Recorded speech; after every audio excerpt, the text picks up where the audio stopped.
In the name of God, the gracious, the merciful. Praise be to God, who revealed the book to his servant and allowed in it no distortion. Valuable, to warn of severe punishment from himself, and to deliver good news to the believers who do righteous deeds, that they will have an excellent reward, in which they will abide forever, and to warn those who say, God has begotten a son. They have no knowledge of this, nor did their forefathers. Grave is the word that comes out of their mouths. They say nothing but a lie. Perhaps you may destroy yourself with grief, chasing after them, if they do not believe in this information. We made what is upon the earth an ornament for it, to test them as to which of them is best in conduct, and we will turn what is on it into barren waste. Did you know that the people of the cave and the inscription were of our wondrous signs? When the youths took shelter in the cave, they said, Our Lord, give us mercy from yourself, and bless our affair with guidance. Then we sealed their ears in the cave for a number of years. Then we awakened them to know which of the two groups could better calculate the length of their stay. We relate to you their story in truth. They were youths who believed in their Lord, and we increased them in guidance. And we strengthened their hearts when they stood up and said, Our Lord is the Lord of the heavens and the earth. We will not call on any god besides him, for then we would have spoken an outrage. These people, our people, have taken to themselves gods other than him. Why do they not bring a clear proof concerning them? Who, then, does greater wrong than he who invents lies and attributes them to God? Now that you have withdrawn from them, and from what they worship besides God, take shelter in the cave, and your Lord will unfold his mercy for you, and will set your affair towards ease. You would have seen the sun when it rose, veering away from their cave towards the right, and when it sets, moving away from them to the left, as they lay in the midst of the cave. That was one of God's wonders. He whom God guides is truly guided, but he whom he misguides, for him you will find no directing friend. You would think them awake, although they were asleep. And we turned them over to the right and to the left, with their dog stretching its paws across the threshold. Had you looked at them, you would have turned away from them in flight and been filled with fear of them. Even so, we awakened them, so that they may ask one another. A speaker among them said, How long have you stayed? They said, We have stayed a day, or part of a day. They said, Your Lord knows best how long you have stayed. Send one of you to the city with this money of yours, and let him see which food is most suitable, and let him bring you some provision thereof, and let him be gentle, and let no one become aware of you. If they discover you, they will stone you, or force you back into their religion. Then you will never be saved. So it was that we caused them to be discovered, that they would know that the promise of God is true, and that of the hour there is no doubt. As they were disputing their case among themselves, they said, Build over them a building. Their Lord knows best about them. Those who prevailed over their case said, We will set up over them a place of worship. They will say, 3, and their 4th being their dog. And they will say, 5, and their 6th being their dog, guessing at the unknown. And they will say, 7, and their 8th being their dog. Say, My Lord knows best their number. None knows them except a few. So do not argue concerning them except with an obvious argument, and do not consult any of them about them. And never say about anything, I will do that tomorrow, without saying, "If God wills." And remember your Lord if you forget, and say, "Perhaps my Lord will guide me to nearer than this in integrity." And they stayed in their cave for 300 years, adding 9. Say, God knows best how long they stayed.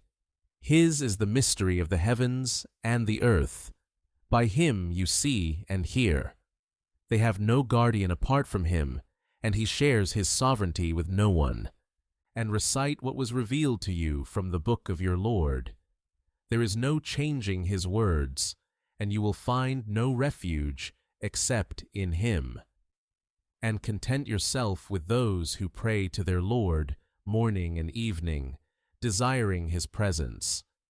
And do not turn your eyes away from them, desiring the glitter of this world, and do not obey him whose heart we have made heedless of our remembrance, so he follows his own desires, and his priorities are confused.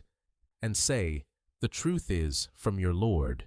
Whoever wills, let him believe, and whoever wills, let him disbelieve. We have prepared for the unjust a fire, whose curtains will hem them in, and when they cry for relief, they will be relieved with water like molten brass, which scalds the faces. What a miserable drink, and what a terrible place! As for those who believe and lead a righteous life, we will not waste the reward of those who work righteousness. These will have the gardens of Eden, beneath which rivers flow. Reclining on comfortable furnishings, they will be adorned with bracelets of gold, and will wear green garments of silk and brocade. What a wonderful reward, and what an excellent resting place! And cite for them the parable of 2 men. To one of them we gave 2 gardens of vine, and we surrounded them with palm trees, and we placed between them crops. Both gardens produced their harvest in full, and suffered no loss. And we made a river flow through them, and thus he had abundant fruits. He said to his friend as he conversed with him, I am wealthier than you, and greater in manpower. And he entered his garden, wronging himself. He said, I do not think this will ever perish. And I do not think the hour is coming. And even if I am returned to my Lord, I will find something better than this in return. His friend said to him, as he conversed with him, Are you being ungrateful to him who created you from dust, then from a sperm drop, then evolved you into a man? But as for me, he is God, my Lord, and I never associate with my Lord anyone. When you entered your garden, why did you not say, As God wills, there is no power except through God? Although you see me inferior to you in wealth and children, perhaps my Lord will give me something better than your garden, and release upon it thunderbolts from the sky, so it becomes barren waste. Or its water will sink into the ground, and you will be unable to draw it. And ruin closed in on his crops, and so he began wringing his hands over what he had invested in it, as it lays fallen upon its trellises. And he was saying, I wish I never associated anyone with my Lord. He had no faction to help him besides God, and he was helpless. That is because authority belongs to God, the true. He is best in rewarding, and best in requiting. And cite for them the parable of the present life. It is like water that we send down from the sky. The plants of the earth absorb it, but then it becomes debris, scattered by the wind. God has absolute power over everything. Wealth and children are the adornments of the present life. But the things that last, the virtuous deeds, are better with your Lord for reward, and better for hope. On the day when we set the mountains in motion, and you see the earth emerging, and we gather them together, and leave none of them behind, They will be presented before your Lord in a row. You have come to us as we created you the first time, although you claimed we would not set a meeting for you. And the book will be placed, and you will see the sinners fearful of its contents, and they will say, "Woe to us! What is with this book that leaves nothing, small or big, but it has enumerated it?" They will find everything they had done. Present your Lord does not wrong anyone. We said to the angels, "Bow down to Adam." So they bowed down, except for Satan. He was of the jinn, and he defied the command of his Lord. Will you take him and his offspring as lords instead of me, when they are an enemy to you? Evil is the exchange for the wrongdoers. I did not call them to witness the creation of the heavens and the earth, nor their own creation, and I do not take the misleaders for assistants. On the day when he will say, "Call on my partners whom you have claimed," they will call on them, but they will not answer them, and we will place between them a barrier, and the sinners will see the fire, and will realize that they will tumble into it. They will find no deliverance from it. We have elaborated in this Qur'an for the people every kind of example, but the human being is a most argumentative being. What prevented people from accepting faith when guidance has come to them, and from seeking their Lord's forgiveness? Unless they are waiting for the precedent of the ancients to befall them, or to have the punishment come upon them face to face. We send the messengers only as deliverers of good news and warners. Those who disbelieve argue with false argument in order to defeat the truth. Thereby they take my verses and the warnings for a joke. Who does greater wrong than he, who, when reminded of his Lord's revelations, turns away from them and forgets what his hands have put forward? We have placed coverings over their hearts, lest they understand it, and heaviness in their ears. And if you call them to guidance, they will not be guided ever.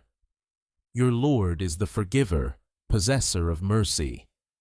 Were he to call them to account for what they have earned, he would have hastened the punishment for them, but they have an appointment from which they will find no escape. And these towns, we destroyed them when they committed injustices, and we set for their destruction an appointed time. Recall when Moses said to his servant, "I will not give up until I reach the junction of the two rivers, even if it takes me years." Then, when they reached the junction between them, they forgot about their fish. It found its way into the river, slipping away. When they went further, he said to his servant, "Bring us our lunch. We were exposed in our travel to much fatigue." He said, "Do you remember when we rested by the rock? I forgot about the fish. It was only the devil who made me forget it. And so it found its way to the river, amazingly." He said, "This is what we were seeking." And so they turned back, retracing their steps. Then they came upon a servant of ours, whom we had blessed with mercy from us, and had taught him knowledge from our own. Moses said to him, "May I follow you, so that you may teach me some of the guidance you were taught?" He said, "You will not be able to endure with me. And how will you endure what you have no knowledge of?" He said, "You will find me, God willing, patient, and I will not disobey you in any order of yours." He said, "If you follow me, do not ask me about anything, until I myself make mention of it to you." So they set out, until, when they had boarded the boat, he holed it. He said, "Did you hole it to drown its passengers? You have done something awful." He said, "Did I not tell you that you will not be able to endure with me?" He said, Do not rebuke me for forgetting, and do not make my course difficult for me." Then they set out, until, when they encountered a boy, he killed him. He said, "Did you kill a pure soul who killed no one? You have done something terrible." He said, "Did I not tell you that you will not be able to endure with me?" He said, "If I ask you about anything after this, then do not keep company with me. You have received excuses from me." So they set out, until, when they reached the people of a town, they asked them for food, but they refused to offer them hospitality. There they found a wall about to collapse, and he repaired it. He said, "If you wanted, you could have obtained a payment for it." He said, "This is the parting between you and me. I will tell you the interpretation of what you were unable to endure.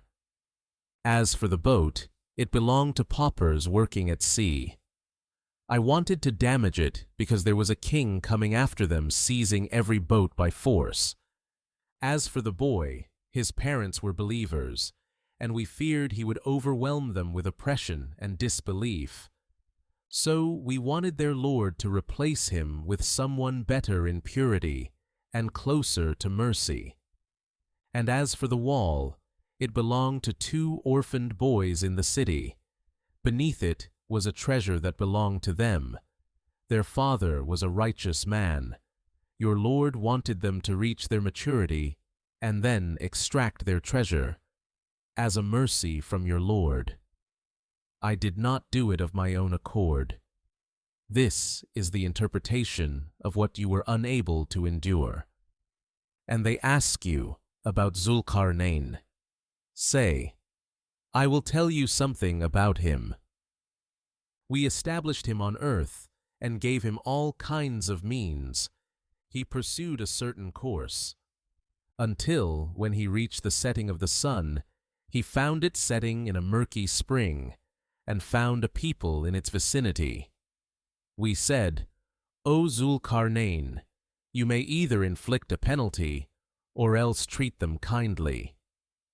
He said, As for him who does wrong, we will penalize him. Then he will be returned to his Lord, and he will punish him with an unheard-of torment. But as for him who believes and acts righteously, he will have the finest reward, and we will speak to him of our command with ease. Then he pursued a course, until, when he reached the rising of the sun, he found it rising on a people for whom we had provided no shelter from it. And so it was. We had full knowledge of what he had. Then he pursued a course, until, when he reached the point separating the 2 barriers, he found beside them a people who could barely understand what is said. They said, O Zulqarnain, the Gog and Magog are spreading chaos in the land. Can we pay you to build between us and them a wall?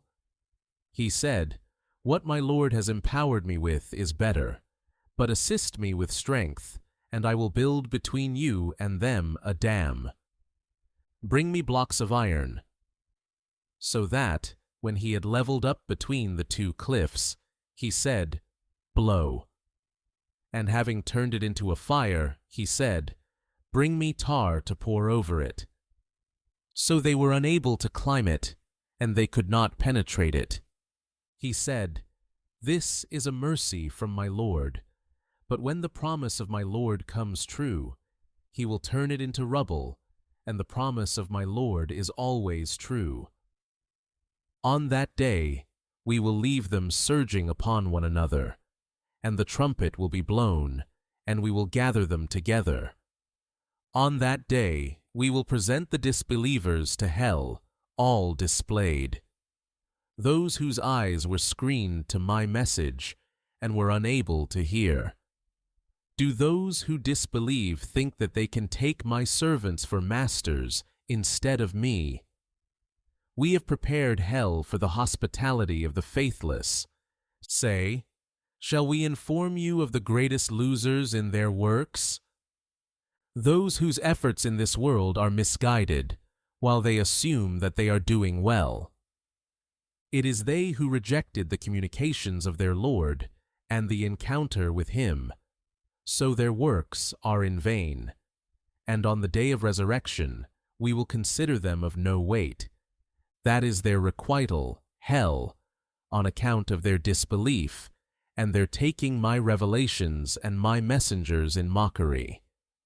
As for those who believe and do righteous deeds, they will have the gardens of paradise for hospitality, abiding therein forever, without desiring any change therefrom. Say, if the ocean were ink for the words of my Lord, the ocean would run out before the words of my Lord run out, even if we were to bring the like of it in addition to it. Say, I am only a human being like you, being inspired that your God is one God. Whoever hopes to meet his Lord, let him work righteousness, and never associate anyone with the service of his Lord.